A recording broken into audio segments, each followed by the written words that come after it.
নমস্কার, আমি বোধিসত্ত্ব ব্যানার্জি অধ্যয়ন কোচিং সেন্টারের তরফ থেকে আমাদের আজকের নিবেদন শাহজাহান, দ্বিজেন্দ্রলাল রায় বিরচিত শাহজাহান। এই নাটকটি 2004 সালে আমি দেখেছিলাম গিরিশ মঞ্চে, রেডিও প্রোডাকশন। সেখানে গৌতম হালদার অভিনয় করেছিলেন শাহজাহানের ভূমিকায়, দেবশঙ্কর হালদার অভিনয় করেছিলেন ঔরঙ্গজেবের ভূমিকায় এবং বিজয়লক্ষ্মী বর্মন অভিনয় করেছিলেন জাহানারার ভূমিকায়। আমার খুবই ভালো লেগেছিল। ভবিষ্যতে এই নাটকটি আমার অভিনয় করার ইচ্ছে ছিল। আজকে 2020 সালে এসে আমার ছাত্রছাত্রীদের সহযোগিতায় সেই স্বপ্ন আমার বাস্তবায়িত হচ্ছে। তো আজকে আমরা শাহজাহান নাটকের নির্বাচিত অংশ অভিনয় করব। শাহজাহান নাটকের পঞ্চম অঙ্ক অর্থাৎ শেষ অঙ্কের কিছুটা অংশ আমরা অভিনয় করে দেখাবো। এই অভিনয় হবে বাচিক অভিনয়। নমস্কার, এই নাটকে শাহজাহানের ভূমিকায় অভিনয় করছি আমি বোধিসত্ত্ব ব্যানার্জি, এবং শুধু শাহজাহান নয়, এখানে দিলদারের চরিত্রটিও আমি অভিনয় করছি। এছাড়া ঔরঙ্গজেবের ভূমিকায় অভিনয় করছে দেবাঙ্গন বৈরাগী, জাহানারার ভূমিকায় অভিনয় করছে দেবস্মিতা দাশগুপ্ত এবং জহরত-উন-নিসার ভূমিকায় অভিনয় করছে শ্রেষ্ঠা ভট্টাচার্য। আমরা আমাদের অভিনয় শুরু করছি। পঞ্চম তথা শেষ অঙ্কের তৃতীয় দৃশ্য। স্থান আগ্রায় শাহজাহানের প্রাসাদ কক্ষ। কাল রাত্রে। বাহিরে ঝটিকা বৃষ্টি, বজ্র ও বিদ্যুৎ। শাহজাহান ও জহরত-উন-নিসা। কার সাধ্য দারাকে হত্যা করে? আমি সম্রাট শাহজাহান, আমি স্বয়ং তাকে পাহারা দিচ্ছি। কার সাধ্য? ঔরঙ্গজেব তুচ্ছ। আমি যদি চোখ রাঙাই, ঔরঙ্গজেব ভয়ে কাঁপবে। আমি যদি বলি ঝড় উঠুক, তো ঝড় ওঠে। যদি বলি যে বাজ পড়ুক, তো বাজ পড়ে। উফ, কি গর্জন! বাইরে পঞ্চভূতের যুদ্ধ বেঁধে গিয়েছে, আর ভিতরে এই অর্ধন্মাদ পিতামহের মনের মধ্যে সেই যুদ্ধ চলেছে। ওই আবার অস্ত্র নাও, অস্ত্র নাও, অসি ভল্ল তীর কামান নিয়ে ছোট। তারা আসছে, তারা আসছে, যুদ্ধ করব। রববাদ্য বাজাও, নিশান উড়াও। ওই তারা আসছে। দূর হ রক্ত লোলুপ শয়তানের দূত। আমায় চিনিস না? আমি সম্রাট শাহজাহান, সরে দাঁড়া। ঠাকুরদা, উত্তেজিত হবেন না। চলুন, আপনাকে শুইয়ে রেখে আসি। না, আমি সরে গেলেই তারা দাঁড়াকে বধ করবে।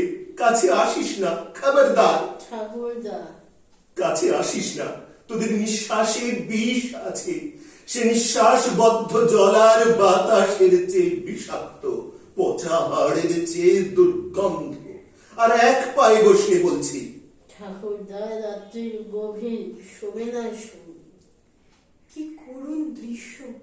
পিতৃহারা বালিকা পুত্রহারা বৃদ্ধকে সান্ত্বনা দিচ্ছে, অথচ তার নিজের বুকের মধ্যে ধু ধু করে আগুন জ্বলে যাচ্ছে। কি করুণ! দেখে যাও ঔরঙ্গজেব, তোমার কীর্তি রেখে যাও। পিসিমা, তুমি উঠে এলে যে? মেঘের গর্জনে ঘুম ভেঙে গেল। বাবা আবার উন্মাদের মতো বকছেন।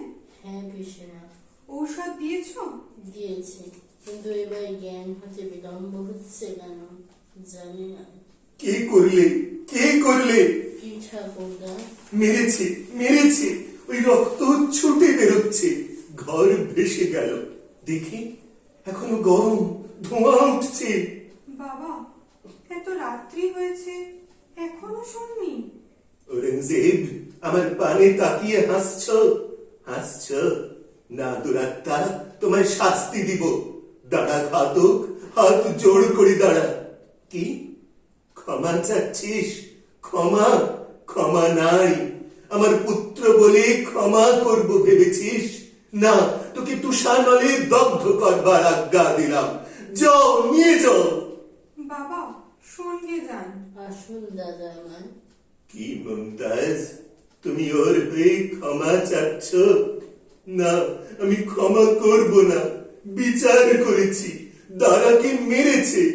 না বাবা, মারেনি। ঘুমনগে যান। মারেনি? মারেনি? সত্য মারেনি? তবে এ কি দেখলাম? স্বপ্ন? হ্যাঁ বাবা, স্বপ্ন। তবু ভালো, কিন্তু বড় দুঃস্বপ্ন। যদি সত্য হয়? কি জগরত, কাঁদছিস যে? তবে এ স্বপ্ন নয়, স্বপ্ন নয়। ও কি হচ্ছে বাইরে? আজ রাত্রি পৃথিবীর শেষ রাত্রি, সব খেপে গিয়েছে। জল, অগ্নি, বায়ু, আকাশ, মাটি সব খেপে গিয়েছে। উফ, কি ভয়ঙ্কর রাত্রি! এসব কি জাহানারা? বাবা, রাত্রি গভীর, ঘুমন। আপনি তো উন্মাদ নন। না, আমি উন্মাদ নই। বুঝতে পেরেছি, বুঝতে পেরেছি। বাইরে ওসব কি হচ্ছে জাহানারা? বাইরে একটা প্রলয় বয়ে যাচ্ছে। ওই শুনুন বাবা, মেঘের গর্জন। ওই শুনুন বৃষ্টির শব্দ। ওই শুনুন বাতাসের হুঙ্কার। মুহুর মুহুর বজ্রধ্বনি হচ্ছে। বৃষ্টি জলপ্রপাতের মতো নেমে আসছে, আর ঝঞ্ঝা সেই বৃষ্টির ধারা মুখে ছড়িয়ে দিচ্ছে। দে বেটারা, খুব দে, খুব দে। পৃথিবী নীরব হয়ে সব সহ্য করবে। ও তোদের জন্ম দিয়েছিল কেন? ও তোদের বুকে করে মানুষ করেছিল কেন? তোরা বড় হয়েছিস, আর মানবি কেন? ওর যেমন কর্ম তেমনি ফল। দে বেটারা, কি করবে ও? রাশি রাশি গৈরিক জ্বালা উদ্বমন করবে? করুক। সে গৈরিক জ্বালা আকাশে উঠে দ্বিগুণ জোরে তারই বুকে এসে লাগবে। সে সমুদ্র তরঙ্গ তুলে ক্রোধে ফুলে উঠবে। উঠুক। সে তরঙ্গ তার নিজের বক্ষের উপরেই দীর্ঘশ্বাসে ছড়িয়ে পড়বে। তার অন্তর নিরুদ্ধ বাষ্পে সে ভূমিকম্পে কেঁপে উঠবে। কিছু ভয় নেই, তাতে সে নিজেই ফেটে যাবে। তোদের কিছু করতে পারবে না। অথর্ব বুড়ি বেটি। ও বেটি কেবল শস্য দিতে পারে, বাড়ি দিতে পারে, পুষ্প দিতে পারে, আর কিছু পারে না। দে, ওর বুকের উপর দিয়ে দলে দলে চষে দিয়ে যা। ও কিছু করতে পারবে না। দে বেটারা। মা, একবার গর্জে উঠতে পারো মা। প্রলয়ের ডাকে ডেকে শত সূর্যের প্রভায় জ্বলে উঠে ফেটে চৌচির হয়ে মহাশূন্যের মধ্যে দিয়ে একবার ছটকে যেতে পারো মা। দেখি ওরা কোথায় থাকে। বাবা, বৃথাই ক্রোধে কি হবে? শোবেন আসুন। সত্য মা, বৃথা বৃথা বৃথা। উফ, কি রাত্রি পিসিমা! উফ, কি ভয়ঙ্কর! ইচ্ছা করছে জাহানারা, যে রাত্রির ঝড় বৃষ্টি অন্ধকারের মাঝখান দিয়ে একবার ছুটে বেরোই, আর এই সাদা চুল ছিঁড়ে এই বাতাসে উড়িয়ে এই বৃষ্টিতে ভাসিয়ে দিই। ইচ্ছা করছে যে আমার বুকখানা খুলে বজ্রের সম্মুখে পেতে দিই। ইচ্ছা করছে যে এখান থেকে আমার আত্মাকে টেনে ছিঁড়ে বার করে তা ঈশ্বরকে দেখাই। ওই আবার গর্জন। মেঘ, বারবার কি নিষ্ফল গর্জন করছো? তোমার আঘাতে পৃথিবীর বক্ষ খান খান করে দিতে পারো? অন্ধকার, কি অন্ধকার হয়েছ! তোমার পিছনে ওই সূর্য নক্ষত্রগুলোকে একেবারে গিলে খেয়ে ফেলতে পারো? ওই আবার। উফ, কি রাত্রি! দৃশ্য। স্থান অরেঞ্জেবের বহিঃকক্ষ। কাল বিপ্রহর রাত্রি। অরেঞ্জেব একাকী। যা করেছি ধর্মের জন্য, যদি অন্য উপায় সম্ভব হতো। উহ, কি অন্ধকার! কে দায়ী?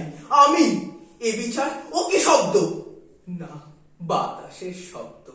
এ কি? কোনো মতেই এই চিন্তাকে মন থেকে দূর করতে পারছি না। রাত্রে তন্দ্রায় ভুলে পড়ি, কিন্তু নিদ্রা আসে না। উহ, কি স্তব্ধ! এত স্তব্ধ কেন?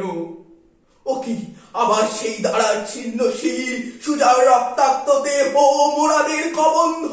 যাও সব! আমি বিশ্বাস করি না।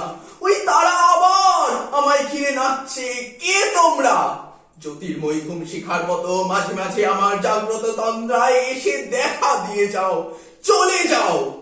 ওই মোরাদের কবন্ধ আমায় ডাকছে। দাঁড়ানো মুন্ড আমার পানে এক দৃষ্টে চেয়ে আছে। সুজা হাসছে। এ কি সব? ওহ, যাক, চলে গিয়েছে। দেহে দ্রুত রক্তস্রোত বইছে। মাথার উপর যেন পর্বতের ভার। দিদার, জাহাপানা, এসব কি দেখলাম? জানো, বিবেকের জবনিকার উপর উত্তপ্ত চিন্তার প্রতিচ্ছবি। তবে আরম্ভ হয়েছে কি? অনুতাপ। জানতাম হতেই হবে। এত বড় অস্বাভাবিক আচরণ, নিয়মের এত বড় ব্যতিক্রম, প্রকৃতির কি বেশি দিন সয় না। নিয়মের কি ব্যতিক্রম দিলদার? এই বৃদ্ধ পিতাকে কারারুদ্ধ করে রাখা। জানেন জাহাপনা, আপনার পিতা আপনার নির্মমতায় আজ উন্মাদ। তার উপর উপর্যুপুরি এই ভাতৃহত্যা। এত বড় পাপ কি অমনি যাবে? কে বলে আমি ভাতৃ হত্যা করেছি? এই কাজের বিচার চিরকালটা পরকে ছলনা করে কি জাহাপনার বিশ্বাস জন্মেছে যে নিজেকে ছলনা করতে পারেন? সেইটাই সকলের চেয়ে শক্ত।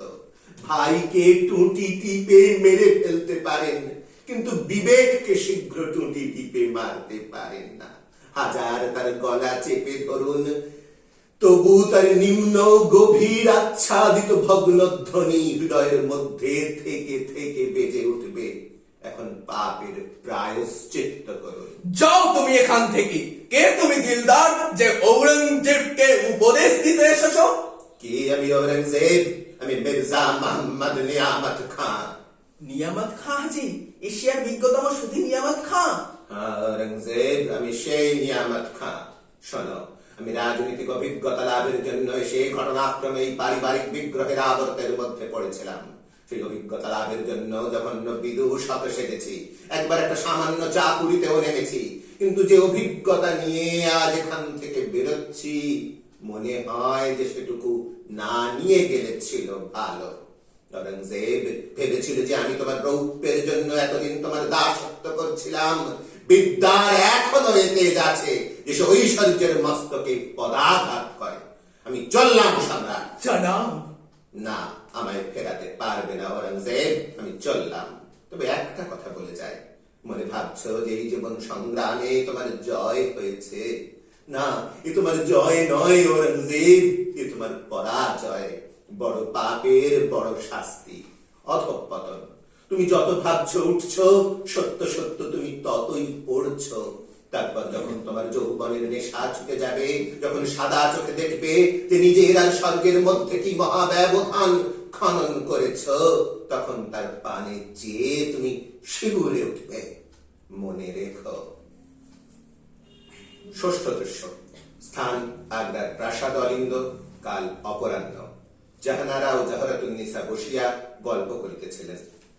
জহরাতুন্নিসা, ঔরঙ্গজেবের মতো এমন সৌম্য সহাস্য মনোহর পাষণ্ড দেখেছো কি মা? না, আমার একটা ভয় হয় পিসিমা। ভিতরে এত ক্রোধ, বাহিরে এত সরল। ভিতরে এত প্রবল, বাহিরে এত স্থির। ভিতরে এত বিষাক্ত, আর বাহিরে এত মধুর। এও কি সম্ভব? আমার ভয় হয়। আমার কিন্তু একটা ভক্তি হয়।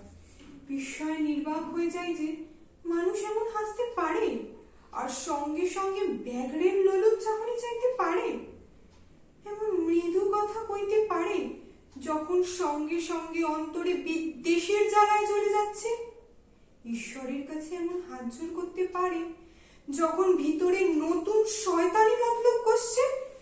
বলিহারি, ঠাকুরদাকে এইরকম বন্দি করে রেখেছেন, অথচ রাজকার্যে তার উপদেশ যে পাঠাচ্ছেন। তার সম্মুখে তার পুত্রদের একে একে হত্যা করেছেন, অথচ প্রতিবাদিতায় ক্ষমা চেয়ে পাঠাচ্ছেন। যেন কত লজ্জা, কত সংকোচ। অদ্ভুত। এই যে ঠাকুরদা আসছেন। দেখ কেমন সেজেছি জাহানারা। দেখ জহরাতুন্নিসা, ঔরঙ্গজেব এ রত্ন সব পাছে চুরি করে নেয়, তাই আমি পরে পরে বেড়াচ্ছি। কেমন দেখাচ্ছে। আমার তো বিয়ে করতে ইচ্ছে হচ্ছে না। আমার জ্ঞান হারিয়েছেন। উন্মত্ততা মাঝে মাঝে চন্দ্রের বৎসরদের মেঘের মতো এসে চলে যাচ্ছে। কিন্তু খবরদার, বিয়ে করিসনি। ছেলে হলে তোকে কয়েদ করে রেখে দেবে, তোর গহনা কেড়ে নেবে। বিয়ে করিস না। দেখেছো মা, এই উন্মত্ততা নয়, এর সঙ্গে জ্ঞান জড়ানো রয়েছে। এ যেন একটা ছন্দে বিলাপ। জগতে যত রকম করুণ দৃশ্য আছে, জ্ঞানী উন্মাদের মতো করুণ দৃশ্য বুঝে আর নয়। একটা সুন্দর প্রতিমা যেন ভেঙে ছড়িয়ে পড়ে রয়েছে। উফ, বড় করুণ। আমি উন্মাদ নই জাহানারা, গুছিয়ে বলতে পারি, চেষ্টা করলে গুছিয়ে বলতে পারি, তা জানি বাবা। কিন্তু আমার হৃদয় ভেঙে গিয়েছে। এত বড় দুঃখ ঘাড়ে করে যে বেঁচে আছি তাই আশ্চর্য। দাদা, সুজা, মুরাদ সবাইকে মারলে, আর তাদের একটা ছেলেও রইল না প্রতিহিংসা নিতে, সব মারলে। এ যে সম্রাট। তাই তো, ঔরঙ্গজেব। পিতা, আমার মণিমুক্তা নিতে এসেছো? দেব না, দেব না, এক্ষুনি সব লোহার মুগুর দিয়ে গুঁড়ো করে ফেলবো। না পিতা, আমি মণিমুক্তা নিতে আসিনি। তবে বোধহয় পিতাকে বধ করতে এসেছো। পৃথ্বী হত্যাটার বাকি থাকে কেন? হয়ে যাক। বধ করবে, আমায় হত্যা করবে? করো ঔরঙ্গজেব, আমাকে হত্যা করো। তার বিনিময়ে এই সব মণি মুক্তা তোমায় দেব, আর মরবার সময়ে তোমায় এই অনুগ্রহের জন্য আশীর্বাদ করে মরব। এই লোল বক্ষ খুলে দিচ্ছি, তোমার ছুরি বসিয়ে দাও। আমাকে এর চেয়ে আরো অপরাধী করবেন না পিতা। আমি পাপী, ঘোরতর পাপী। সেই পাপের প্রদাহে চলে পুড়ে যাচ্ছি। দেখুন পিতা, এই শীর্ণ দেহ, এই কোটরগত চক্ষু, এই শুষ্ক পাণ্ডুর মুখ তার সাক্ষ্য দিবে। শীর্ণ হয়ে গিয়েছ, সত্য শীর্ণ হয়ে গিয়েছ। ঔরঙ্গজেব, ভূমিকার প্রয়োজন নাই। এখানে একজন আছে, সে তোমায় বেশ জানে। নতুন কি শয়তানি মতলব করে এসেছো বলো? কি চাও এখানে? পিতার মার্জনা। মার্জনা? এটা তো খুব নতুন রকম করেছো ঔরঙ্গজেব। আমি জানি ভগ্নী। স্তব্ধ হও। বলতে দাও জাহানারা, বলো কি বলতে চাও ঔরঙ্গজেব? কিছু বলতে চাই না, শুধু আপনার মার্জনা চাই। যদি যদি এ প্রার্থনা কপট বিবেচনা করেন তো আসুন পিতা আমার সঙ্গে। আমি এই দণ্ডে প্রাসাদ দুর্গের দ্বার খুলে দিচ্ছি, আর আপনাকে আগ্রার সিংহাসনে সর্বজন সমক্ষে বসিয়ে সম্রাট বলে অভিবাদন করছি। এই আমার রাজমুকুট পদতলে রাখলাম। আমার হৃদয় গলে যাচ্ছে, গলে যাচ্ছে। আমায় ক্ষমা করুন পিতা। পুত্র, হে উত্তম অভিনয় ঔরঙ্গজেব। কথা কোষনি জাহানারা। পুত্র আমার পা জড়িয়ে আমার ক্ষমা ভিক্ষা চাচ্ছে, আমি কি তা না দিয়ে থাকতে পারি? আরে বাপের মন, এতদিন ধরে তোর হৃদয়ের নিভৃতে বসে এইটুকুর জন্য আরাধনা করছিলি, এক মুহূর্তে এই ক্রোধ গলে জল হয়ে গেল। আসুন পিতা, আপনাকে আবার আগ্রার সিংহাসনে বসাই। বসিয়ে আমার মক্কায় দিয়ে আমার মহাপাতকের প্রায়শ্চিত্ত করি। না, আমি আর সম্রাট হয়ে বসতে চাই না। আমার সন্ধ্যা ঘনিয়ে এসেছে। এই সাম্রাজ্য তুমি ভোগ করো পুত্র, এ মণিমুক্তা মুকুট তোমার। আর মার্জনা ঔরঙ্গজেব, ঔরঙ্গজেব না, সে সব মনে করব না। ঔরঙ্গজেব, তোমার সব অপরাধ ক্ষমা করলাম। পিতা, দাঁড়ান হত্যাকারীকে ক্ষমা? চুপ জাহানারা, এ সময় আমার সুখে আর ঘা দিস নে। তাদের তো আর ফিরে পাবো না। 7 বৎসর দুঃখে কেটেছে, এতদিন বড় জ্বালায় জ্বলেছি, শোকে উন্মাদ হয়ে গিয়েছি। দেখেছিস তো, একদিন সুখী হতে দে। তুই ঔরঙ্গজেবকে ক্ষমা কর মা। আমাকে ক্ষমা করো ভগ্নী। চাইতে পাচ্ছ? পিতার মতো আমার স্থবিরত্ব হয়নি। রাজদস্যু, ঘাতক, সৎ, তোর মতো মাতৃহারা জাহানারা, তোরই মতো বেচারি, ক্ষমা কর। ওর মা যদি এখন বেঁচে থাকতো, সে কি করতো জাহানারা? তাই সেই মায়ের ব্যথা যে সে আমার কাছে জমা রেখে গিয়েছে। কি জাহানারা, তবু নিস্তব্ধ?